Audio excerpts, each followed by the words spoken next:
Welcome back to the OpenAI Associate Developer course.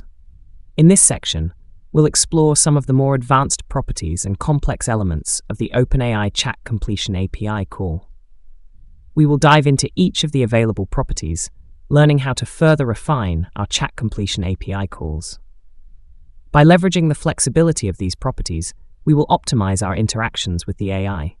We've already covered the basics of setting up your chat completion calls using the messages object with system, user, and assistant roles, and few-shot prompting techniques.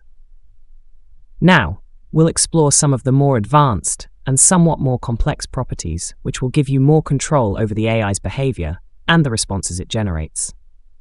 We will explore such properties as max tokens, which limits the length of the response; temperature, this controls the randomness and creativity of the AI's responses; n, which controls the number of chat completion choices the AI will generate for each input message.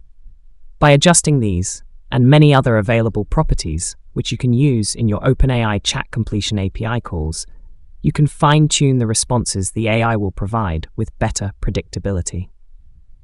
These are just a few of the general properties we'll be covering. In the upcoming sessions, we'll dive into these properties in detail, as well as explore other more complex properties that provide even greater control and customization. By the end of this section, you'll have a deeper understanding of these advanced properties and how to use them effectively to create more sophisticated and controlled interactions with the OpenAI Chat Completion API.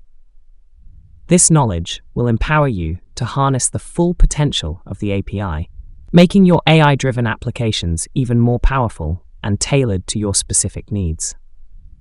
Let's get started and dive into the advanced features that will take your OpenAI integrations to the next level.